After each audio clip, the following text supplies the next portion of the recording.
Welcome, everyone, to the Fantasy Football Profit Podcast. I'm Craig. Got Jeff sitting across from me, and today we're going to talk about auction draft values. We each got a couple players that we think are the price that they're going for currently is way too cheap, really. Like, you're getting a good value for what you're paying in auction drafts. So we each got two players. We're going to jump right into it. Jeff, who do you got number one? Or two? It doesn't really matter. right. In no particular order. The guy I want to talk about is one that his value has been, he's been just unknown. They have not been talking about him whatsoever, and that is Alexander Madison.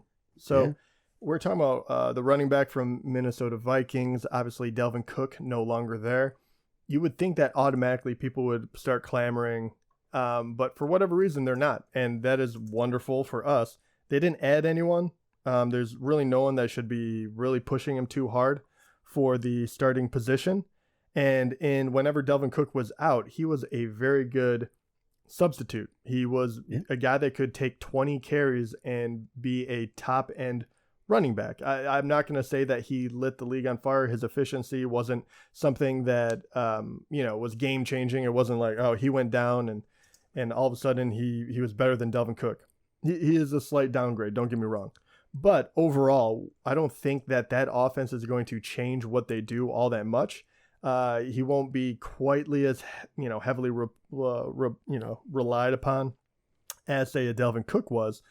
But you have Jefferson, you have Hawkinson, you have Addison, number two. If those guys remain to be good, he's going to get a lot of opportunity to be able to run it up the gut and actually catch a few balls as well. And we have to go back a little further than I like, but in 2021, when Dalvin Cook was out for 4-game stretch, he was one of the better backs in that stretch. And they had no problem relying on him and going to him often. So I really like that. And what stands out to me is the price, right? And was he around $11, $12 right now? Yeah, and really he is not anyone. Yes, he is 11.7 currently on ESPN. That is an incredible get for this year because everyone is going for such a high price.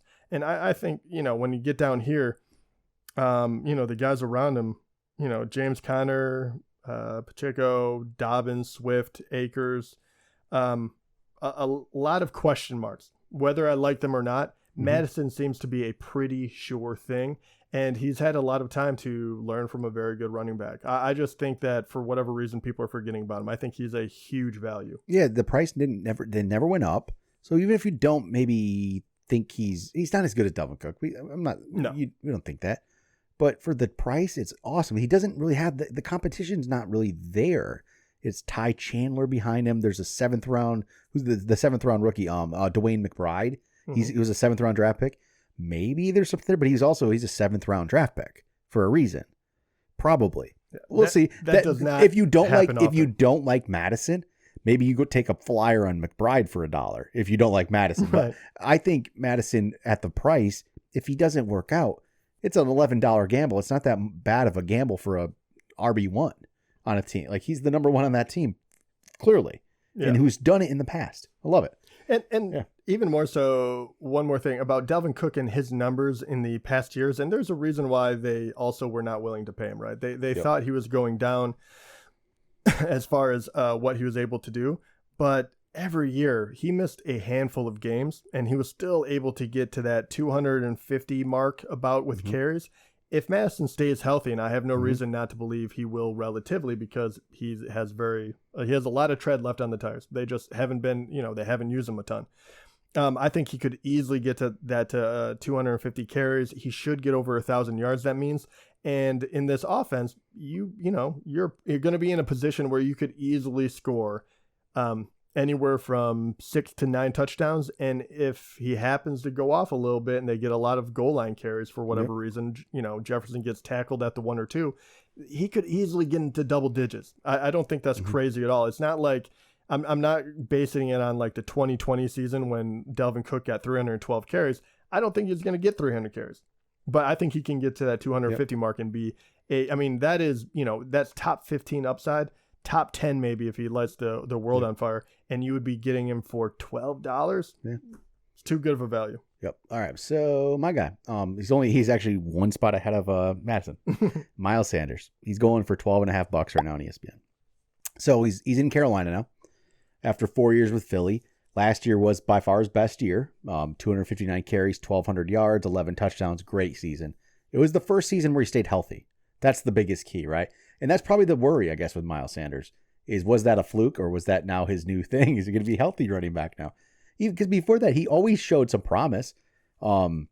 Yards per carry, I mean, it's not always the greatest stat, but it does show you something.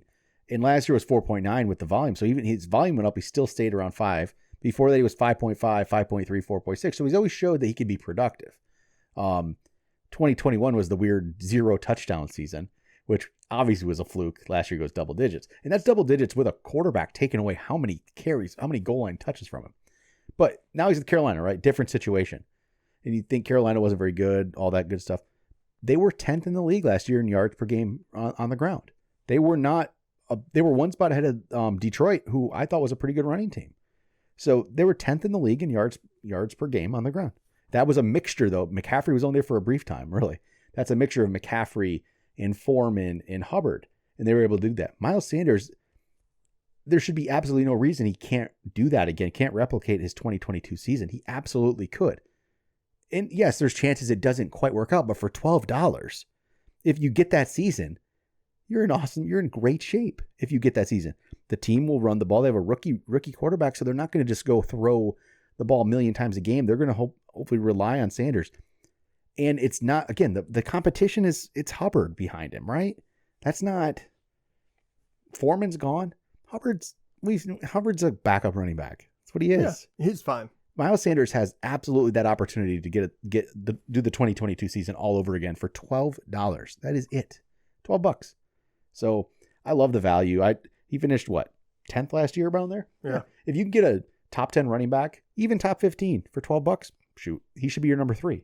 Yeah, I'm with you. Yeah. I think Carolina has always found a way to run the ball. Yeah. And the only thing that scares me off about him is last year was the first year he really put everything together and he wasn't really injured too badly. That's the big thing. That's the only knock on him. Yeah. If he stays healthy, I think you're guaranteed. Yeah. I think that is a very good pick. Yeah. All right. Who's your other guy, Jeff?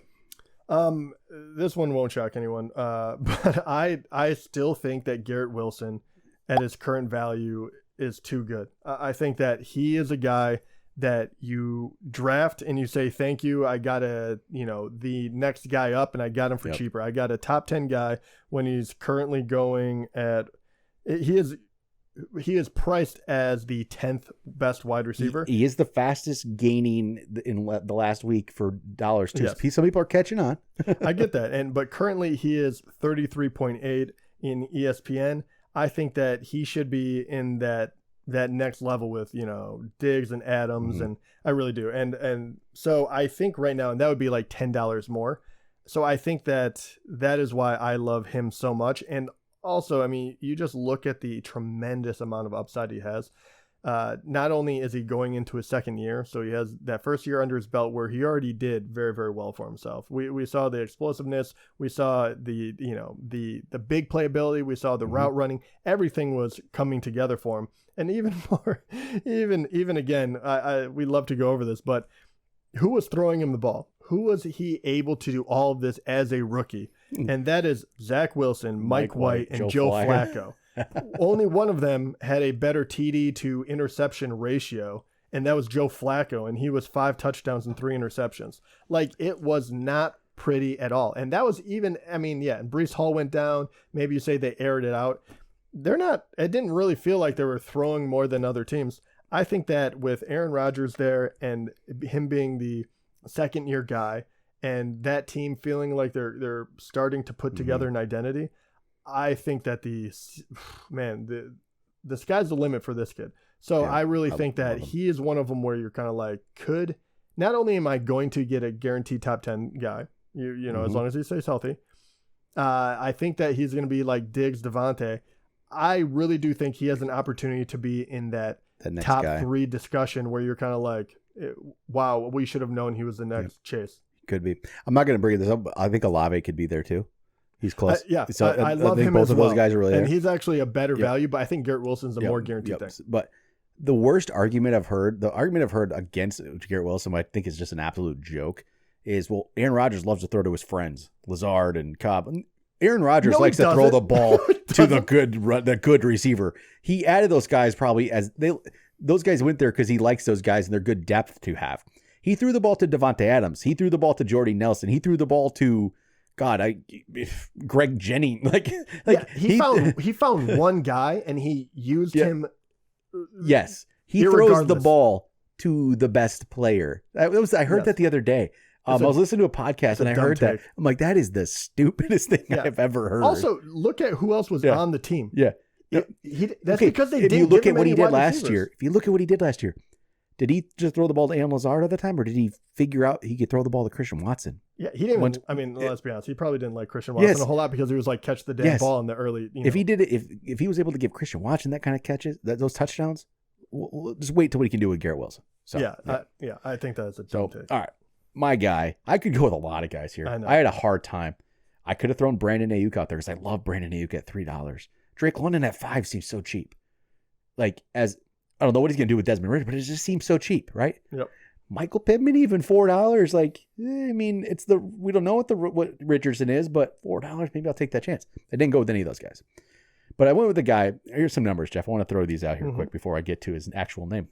Ooh, fun. You're actually going to you might be surprised at this one. Okay. Weeks 13 to 18 last year. He came back from injury in week 13. Missed a couple games before that. These are the top 10 players at wide receiver through weeks 13 to 18. Okay. Number 1 was A.J. Brown. Okay. Yeah. Devontae Smith was actually number 2. Yeah, no, wild. Justin Jefferson was 3, right? Okay. No surprises. CeeDee Lamb was 4. Again, big names. Devontae Adams, 5. Okay. Number 6 is my guy. Number 7, Keenan Allen. Not bad. Another good name. Yeah. Tyreek Hill's 8. Jamar Chase is 9. And then the 10th was Mike Evans, boosted by one massive game. Yeah. All big names. All names people love, right? You want to know who number 6 was? Who's going for $8 right now? Jerry Jeudy. Yep. I don't think we've talked about Jerry Jeudy once this year. Well, we talked about the Broncos and how we did a little bit, and we didn't like him as much. I didn't know if I loved him. Well, it's hard. Yeah. I've really dug into it a little more since that episode, to be honest. I thought about Jeudy after that, and I'm like, man, maybe there's something there. And I really dug into what the number, after he came back in week 13, he was pretty good. And I'm starting to think, you looking forward, new coach, it's all new, everything. You don't got what's his name, Nathaniel Hackett calling the plays. He was a disaster for him. He probably was a good offensive coordinator, but he's a disaster as a coach. Russell Wilson in year 2 there. Jerry Jeudy, when I really saw that and you look at the players he was with in that range, you're like, wow, maybe I'm missing something. And for $8, I believe it's still, I think I take that chance. So this is what he actually did in those games when he came back. Some of it was touchdown based. He got up there. So one game, he had a lot of touchdowns, but there's definitely, you can see it. 4 for 65 in the first game, so he didn't do much, but then 8 for 73 with 3 touchdowns. Really solid.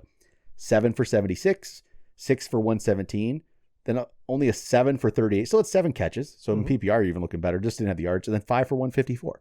A lot of solid games in there. And maybe Russell Wilson figures it out a little bit. I think he hasn't been what we wanted him to be, right? And that offense was so bad early on in that year that I think it's still going to be overlooked. He's still 27th right now in there. He's going barely ahead of Mike Williams. I'll take Jeudy over Mike Williams in that price range. He's going behind Terry McLaurin, behind Calvin Ridley, those kind of guys. I think there could be something there for $8. He was a top 10 guy over those last 6 weeks. Yeah. Nothing would make me happier than if Jerry Jeudy got a fair shake. Yeah. And the only thing that is holding me back is I cannot explain why Russell Wilson was so bad last year. That's where it's kind of like you're thinking, okay, it was the coach, it was the system, it was everything. That's what you're hoping. Maybe we'll see. Because if that is true, you're going to be right. Jerry Jeudy is going to be definitely undervalued currently, and personally, I think so will Sutton. I think Sutton's way down. He's nothing. He's free. He's free. He has not gotten a fair shake either. Yep. So I 100% agree with you. The more I thought about it after that episode, I'm starting to think maybe there is value there. He is a very talented young guy. He was the one, and I, half of my prediction came true. I was like, Justin Jefferson is the best value in that draft class. And I said, but time will tell, Jerry Jeudy will be better than him. And then I was like, well, first of all, I nailed Jefferson. I was off because he's going to be the best one.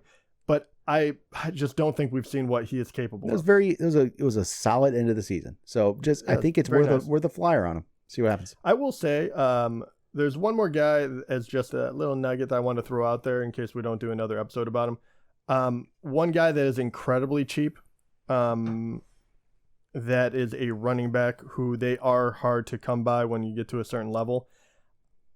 I just think that David Montgomery for $4.50 is a sneaky play right now because Jahmyr Gibbs is going to be the name everyone knows, and I do think that he's probably the better one to have.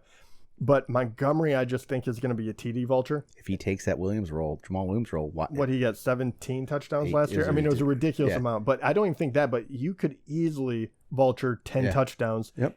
And you don't need a lot. That could actually turn out to be a great number 3 running back for the price. Like Jamal Williams went for that price last year, probably, and he was top 10 back because of those touchdowns. So it's there.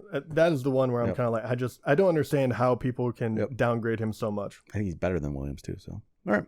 There we go. There's some values for it. There's a lot out there, actually. So throwing shade. Yep. So, all right. That'll do it for today. Talk to you guys next time.